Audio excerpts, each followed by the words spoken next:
Welcome to the Rowan's podcast. I am the Rowan. This is episode 12, so grab yourself a cup of coffee, a comfy seat, and let's chat. I really should give a shout out to my best friend, Sue, who has been a source of inspiration for me for ideas and subjects to touch on for my podcast. I am very new at this, and a lot of times I have a difficulty trying to figure out what I should talk about, and I do kind of pick her brain every now and then, and she has been an immense amount of help to me. So shout out to Sue. Thank you very much. I love you dearly, my friend.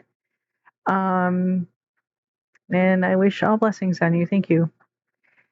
So this episode, I am going to touch on autistic shutdown and autistic meltdowns. And my own experience with these things and how these two things can create issues within relationships, especially when your partner doesn't understand what's going on. And especially when you yourself don't understand what's going on. Because some of this stuff, I didn't understand that that's why I was doing these things or what was happening to me and until I looked into it or just happened across information that led me to it. And I just kind of want to share it in case anyone else is kind of experiencing these things. And I just want to let you know that this is all normal stuff for us.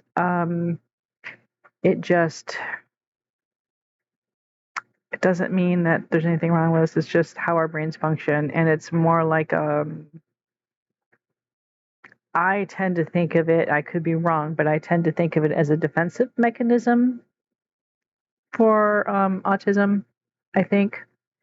Now, by a shutdown, what I mean is like if, say, my husband and I get into a disagreement or argument of some sort, and if I feel overwhelmed during it, I could just end up feeling overwhelmed or I hate to use the word unsafe because I don't want to make it seem like he's hurting me, and that's not it. It's just like immensely stressed, and I feel emotions very deeply, especially rejection. I am convinced I have that rejection sensitivity dysphoria, but I don't know for sure, so I'm not going to say that I really do. And I'm really not exactly sure even what that is. My understanding is that you just feel rejection, whether it's real or perceived, or real or just perceived. You feel it intensely, and it is a horrible feeling. And one day I will touch on that, but I know if I get any kind of negativity towards him, or even I think that there might possibly be negativity towards him, it's like my world completely shatters. And I get this, I know, during arguments or whatever, and it might not even be like a bad argument. We could disagree over the color of cheese or something, you know. But anyways, if it's I'm sorry, I'm babbling on. If it is a bad enough argument where I am feeling really stressed, I will shut down. And for me, this means that I go silent. I won't look at him.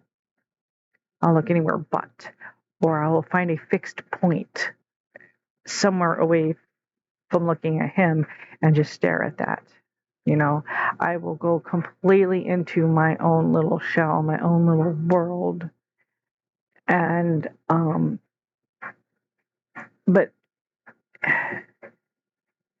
and the inside my head is just screaming and fighting. And it's like, I want to escape. I want to run.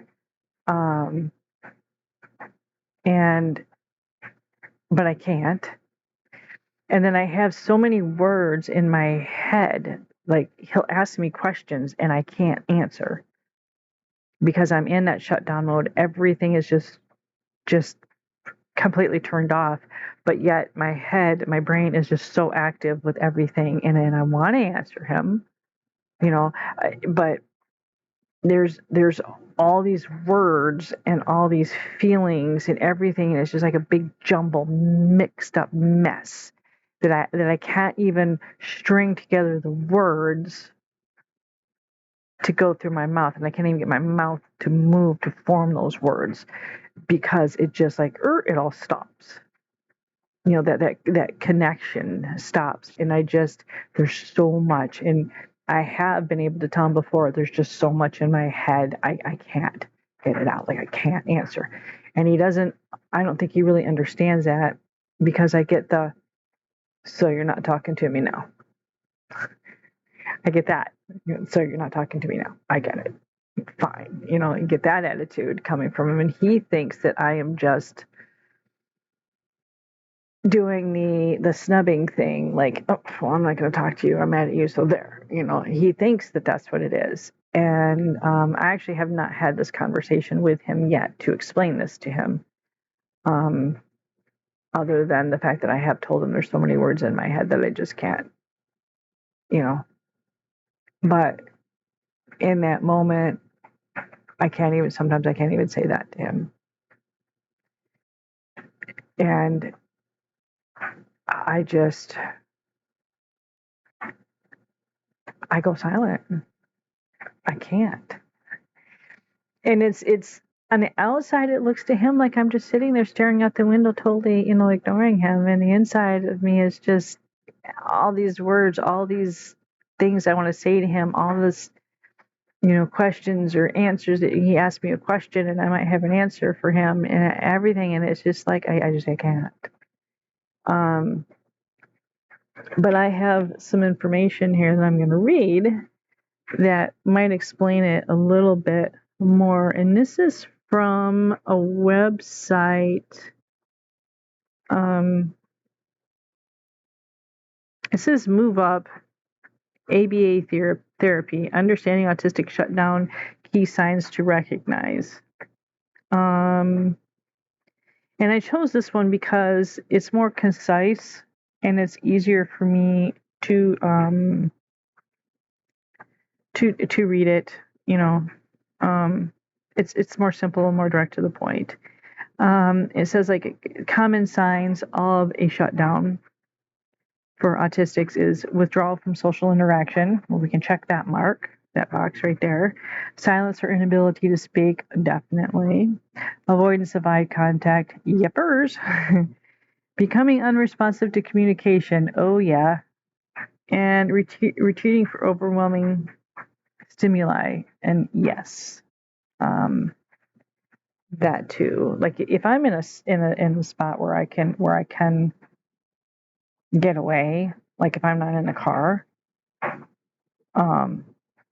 if I'm like in a house or something like that, I might want to retreat to another room. He has the unfortunate habit of making me stay so that we can discuss matters and we can get it worked out, because he honestly just wants to work it out, and he's seeing me as I'm fleeing, and I just want to avoid him. And this is one of our relationship things with my autism that we really need to work on, but it's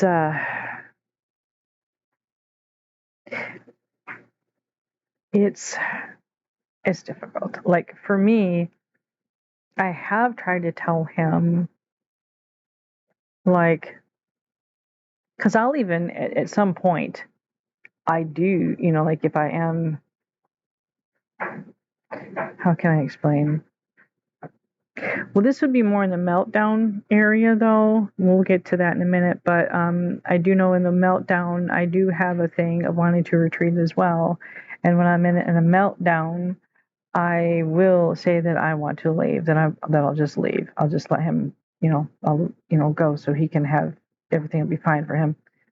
But to me, and I have explained this to him, to me, I just feel like it's because I'm the one in the wrong, that if I moved out, then his life could be better and he wouldn't have to deal with me anymore. And that I'm moving out for him, not because I'm moving out because I want better. I'm moving out to help him. then of course I never move out, but during these arguments. But it's just I get that overwhelming feeling like I think that's the rejection sensitivity stuff. Is I get the overwhelming feeling that I'm in the wrong, therefore I'm the one that needs to make his life better by letting him not have to deal with me anymore. To like if I move out, then I don't know. I can't explain it. I'm just babbling on, and here's where I really wish I had the editing editing program. But I don't know if I'm getting that across to everybody the right way. But and then it gives you examples of the different signs, like withdrawal, the individual retreats from social interaction, silence, inability to speak or communicate, needs, avoidance of eye contact. That's obvious there. Pretty much all of those are pretty obvious. You don't really need an explanation of what they are. And I do have shutdowns, and I never understood what they were before. I never said that it was a part of my autistic traits. I just thought it was just me being there's something wrong, with me. But it's not. It's just that overwhelm, and it just takes over the brain. And then now meltdowns are different. And this is the thing that I'm starting to understand, that, yeah, I do get these meltdowns. Like, I used to think of meltdowns as when my son, my oldest son, Buddy, now when he used to have meltdowns, they were pretty bad. Like, they were violent, and he was a strong kid. Even from a young age, he was a strong kid. I remember one time I was pregnant with my middle son, and he had a meltdown, and I was nowhere strong enough to be able to control him and to help him, And my stepdaughter at the time was living with us, and she was helping me. And between the two of us, we could not control him. I mean, not even physically. We couldn't, like, just grab hold to calm him down or anything. We just could not. He was way too strong, and we ended up having to get a neighbor from across the street to come over and help, who was, an adult, a bigger adult who could come and help.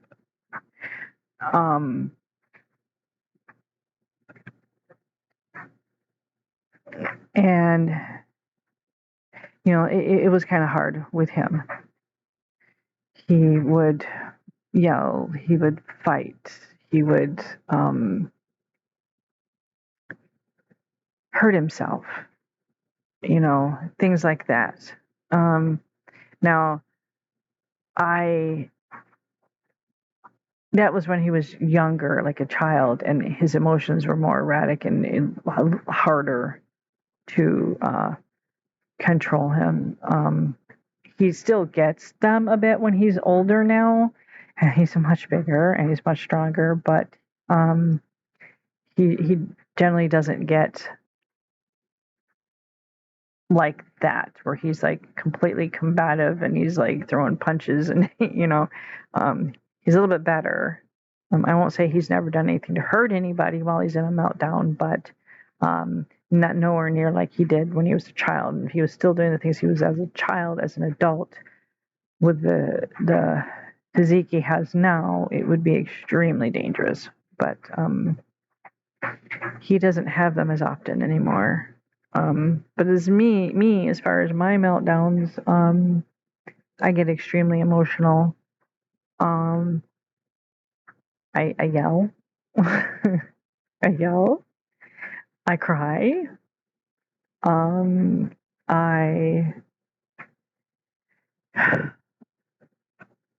I feel that rejection deeply, and I feel like my entire world is crumbling into pieces and everything is shattering and falling apart at my feet. So much so that it's painful, like pain, like that emotion, those emotions turn into a deep, stabbing, hurting pain. And it's different from like emotional pain. It's an actual physical type pain. And all my husband sees is when I say, well, fine, I'll just, I'll move, or that I get up to go and I get up to go grab my stuff to, pack my things or whatever. It's because I'm running off of that emotion. I'm running off of that pain. And the only thing I could think of to get rid of that pain is to correct the issue. And the issue is me. I see it as me. I'm the problem. I'm the one that's having the issue. I'm the one that whatever. And so my idea of solving it logically, no, one would argue that at that point I'm not being logical, but my autistic brain is thinking the problem is this, so this is the logical way to correct it. Do this, but my ADHD emotions, because we all know ADHD, the emotional regulation is right out the door. Let me be in a combo of the both.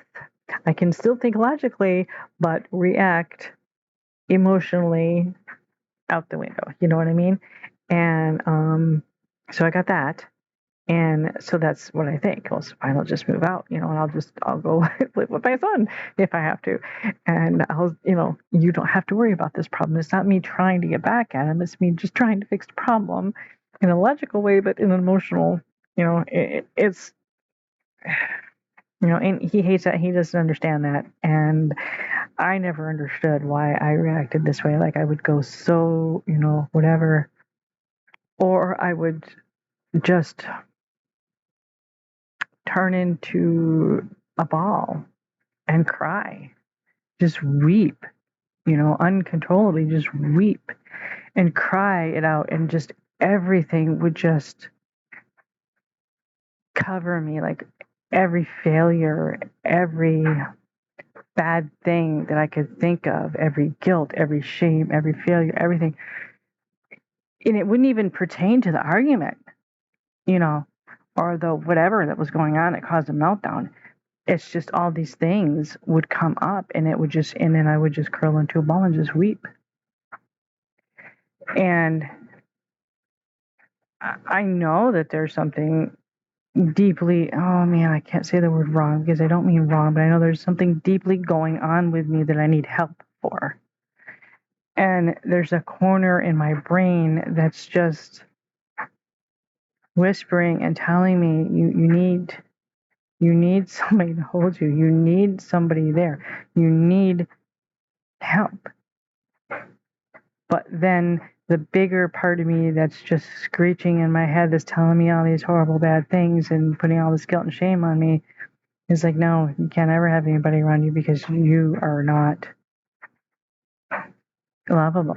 You are not whatever. You don't, and it's a horrifying thing to go through. It really is. And I wish I could explain it to my husband more. I wish I could explain it to my therapist more. And he does listen to my podcasts. And I think he's finding it beneficial because I'm able to open up more in my podcast than I am with my therapy sessions. And he has told me that. So, so maybe he'll listen to this one. But the point I'm trying to make with these meltdowns is that it's just, I never understood what it was before, and now I do. And now I need to figure out how to manage them. I mean, it's not like they happen a lot. It's just when they do, it gets scary for me. And it gets irritating for him because he tells me I'm acting like a spoiled brat. or I'm overreacting, or I shouldn't be upset about this, or whatever. Sometimes, though, he does hold me and help me through it. Especially if a meltdown is from a trigger from a traumatic event, because I do get meltdowns when I get triggers from, I have particular traumatic things in my life, and sometimes I get triggered on those, and if I melt down from those, he is right there to help me through it. Because I will delve back into flashbacks, and it'll be hard. It's hard for me to get out of those flashbacks, and he will just grab a hold of my face and just say, "Look at me, stay with me, I'm with you, stay with me. We are here in this moment," And that the first time he did that, it just helped so much. It's like something clicked in his head that this is what I need to do, and it did. And he does it every now and then, and it is an amazing help to me, especially when I'm falling into those flashbacks, and then resulting meltdowns from it. And but the ones that come from arguments and stuff, he doesn't understand, and I didn't understand before either until I researched it and stuff, that it was because of my autism. But there's I want to read this chart to you, the different characteristics between, how to tell the difference between a shutdown and a meltdown. And this might be beneficial to parents who have children who do these things, because and I do want to touch on this a little bit later on in the episode, as long as I don't forget, about dealing with meltdowns with autistic children in public. But the difference between the nature of an autistic shutdown is internal and subdued, but the nature of a meltdown is external, explosive. Definitely. The visibility of a shutdown often goes unnoticed, but meltdowns are easily noticeable. Definitely. The purpose of an autistic shutdown is as a protective coping mechanism, and the purpose of a meltdown is a response to sensory or emotional overload. And common indicators. For a shutdown, it's withdrawal and silence. And for meltdown, it's outbursts, crying, and shouting.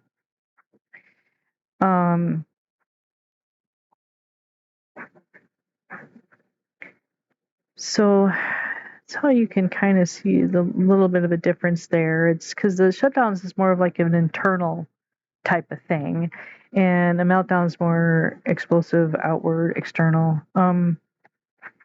Now,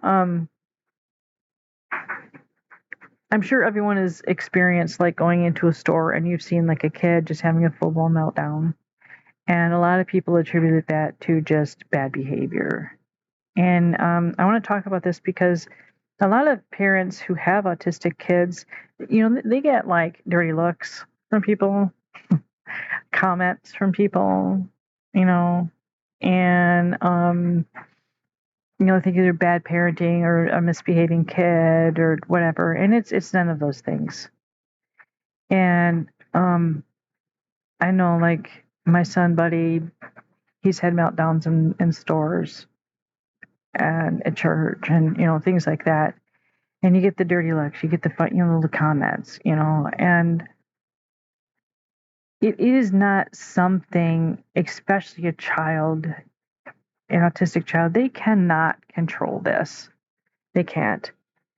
And people really need to be educated. And I've heard of mothers having little cards on them so that when their child goes into this meltdown, that they give cards to the people who are standing around just staring at them or making comments, and in the little cards that explain that, hey, this is my child, he's autistic, he's having a meltdown, he's not, a bad kid, this is bad behavior, this is just, he's having trouble with the world right now.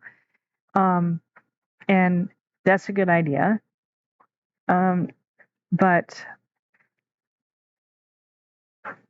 and that is, that is what the child is. The child is not behaving badly. The child is not whatever he is, having trouble with the world around him. Like Buddy, like I mentioned before, would curl up into a ball during Head Start and just screech and scream, with his hands over his head in a little ball, just screaming at the top of his lungs for 45 minutes.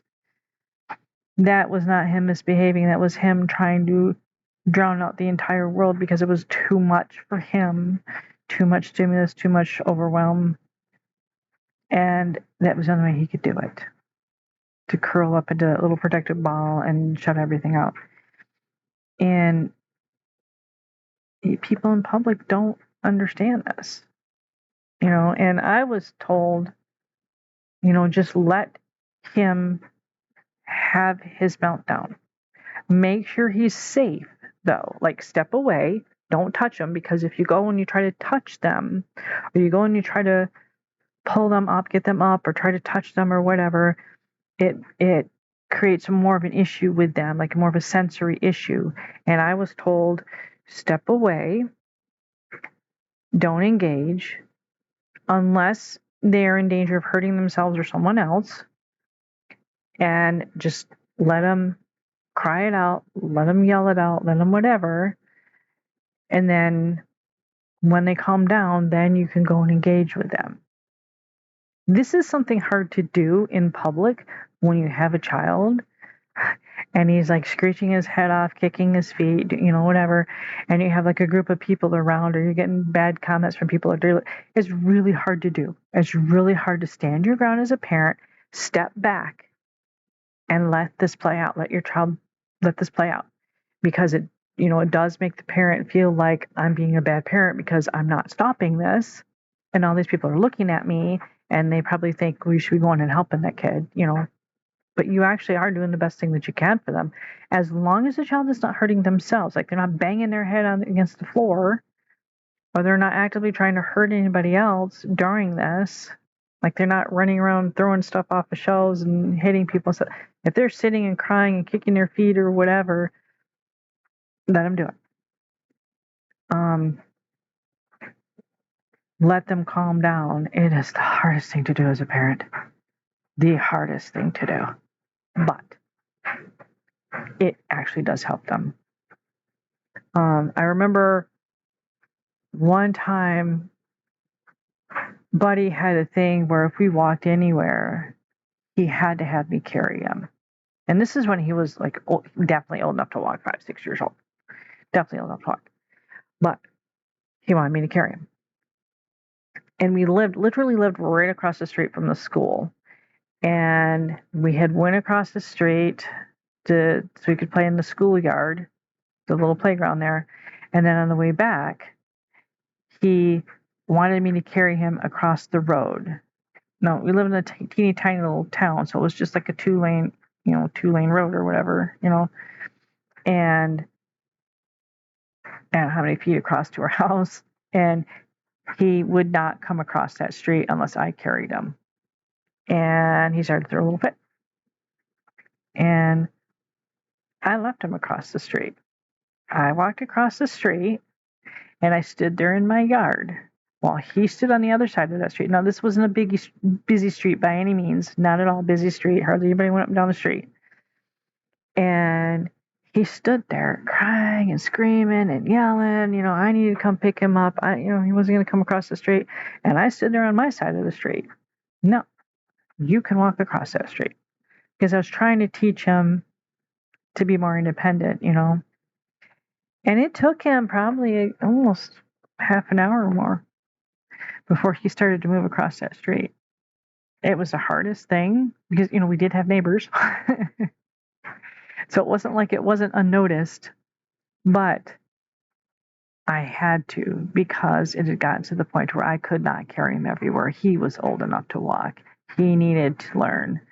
he needed to do this, and he was having a meltdown. So I waited. I waited for him to decide enough was enough. He was going to make his way across the street. And it did. It took him, he took his time walking across the street once he decided he was going to come. He was going to be on his terms. So he took his time, as much time as he could possibly take to walk across the road, which wasn't a very wide road at all, but he made it. And I won't say that I didn't have any other problems with him after that, here and there, but he knew from that point on if he was going to have a problem, Mom wasn't going to give in. Mom was not going to go back and say, okay, I'll pick you up. Because we went on walks after that where he would just sit his butt down and not want to walk any further until Mom picked him up. Nope. And we'd say, wait. It was less and less, and eventually it was fine. But I get it, and I know how hard it is. And, that's my advice, because that's what I was told. If your child is having a meltdown, let them have the meltdown. But make sure they're safe. They're not hurting themselves. They're not hurting anyone else. And just let them have that meltdown, and then engage with them when they start calming down. Otherwise, it can intensify the meltdown. But that's up to you, what you feel is safe, what you feel comfortable with. I'm not exactly sure what to do if a child is within a shutdown, because I never really had that with any of my boys. And my daughter, I don't think I ever had to deal with a shutdown with them. The boys, it was meltdowns. And yeah, my daughter masked very, very heavily. So her meltdowns weren't seen. But her diagnosis didn't come till she was an adult as well, because she masked so heavily. But yeah, so I just kind of want to impart with everyone that if you're experiencing these things, know that it's a normal. It goes with autism, and it goes, I would like to read some of the triggers for a shutdown. Sensory overload, loud noises, strong smells, bright lights, certain textures. Emotional overload, intense emotions, unexpected changes, disruptions in routine. Yeah. I do not like changes. Cognitive overload, demanding tasks, excessive information to process. Oh, yes. Oh, yes. For sure. If there is just so much information coming to me at one time, it is just too much. I can't. Nope. It'll put me on the verge of a meltdown. And if it continues to keep coming, yeah, there'll be a meltdown. And I can't stand overload of information. Crowded environments and extensive social interactions for social overload. Yeah. Trips to Walmart. Trips to Walmart will trigger a shutdown faster than anything for me. I go to Walmart, and we've had this discussion before in a podcast. I will go to Walmart, and especially on those busy sale days, like I will avoid Black Friday. I won't go to those. I don't like going shopping at Walmart during Christmas. I do, because I like to see all the Christmas stuff, all the the lights and the pretty colors and things like that. But I don't like to be there because of so many people, and it's an overload to me because the store is filled with just like everything. Tons of people, bright lights, lots of noise, And, I deal with that with, I get my loops, I put them in. Sometimes I have a fidget thing or something with me. And I get very distracted in the store, and I tend to wander off from the family. If we go together as a family, or if it's just me and my husband, I tend to wander. Oh, hey, let's go look at this, and I'll be right back. And next thing I know, I'm halfway across the store, calling him, trying to find out where he is. um, and it's the sights, the smells, the sounds, the people, the walking, carts rolling, the beeps, the registers, everything. But by the time I get out to the truck, on the way home, I'm just nothing. It's zero. I'm staring at that fixed point out the window, and my husband will try to talk to me, and I won't answer. And, well, what's the matter with you? Why are you grumpy all of a sudden? I'm not grumpy. I'm tired. Well, why are you tired? Well, there's no reason you should be tired. Yeah. The whole thing just overloaded my whole entire body, sensory overload, just everything. So yeah, I am shut down. I need that break, that quiet, And he does. He feels like I'm snubbing him, or that I just am grumpy, or I don't. It's not that. I need to encase myself into quiet, into my own little, to quote Sherlock, my little thought palace. I just need to be in my little fortress in my head and just be, and I need that for the ride home. And, I've had times where I've had like a really long day where we went to multiple different stores, multiple different towns, and it has taken me like a couple of days to recover from that. And it's hard to explain to a neurotypical why just a shopping trip would mess you up for that long, but it does. It just takes everything out of you because it affects every part of you, your emotional, your senses, your just every part of you. It taxes everything. And I make it sound like none of us can function in life, that we're all just, one little thing can set us off or whatever, but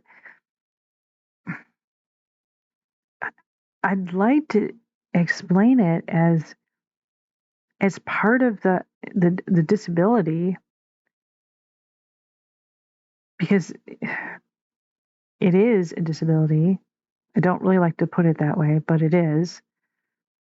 And there's ways for us to navigate it, ways for us to go through it without having that much of an overload. It's just a matter of managing it. And no matter how much we do manage it, it'll never fully go away. It's not like we'll never ever have a meltdown again. We'll never have a shutdown again.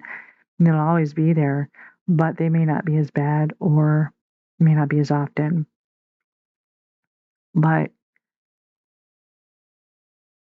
it's a part of us. It's a part of who we are. And I don't see it as a bad thing. But I always wonder if me talking about it, the way I talk about it, maybe I don't explain it right, and that maybe someone would think that it's just, it is bad to deal with, but it's not like we cannot function in society at all. I think what it is society is not set up for us. And like I said before, until the neurotypical and the neurodivergent communities integrate better, they learn how to work hand in hand, it'll be like this. Like, I don't ask for a whole lot of accommodations at work, and I try not to talk about this with my bosses and stuff at work, because yes, I'll admit it, I'm afraid that I'm, will get eye rolls, or I'll get like, treated differently, or they might think I'm just making this up because, yeah, now suddenly I say I'm this. When, recently diagnosed, not just a few years ago, but still. But I I think if I did talk with them about it, I think it would be better. Like, I don't need a whole lot of combinations other than what I said before. I need things more direct with me. I need time to learn things because I'm smart. It just takes me a while to get into my head. And the sensory issues. I work in a store, of all things. I complain about Walmart, but yet I work in a store. It's a very small store.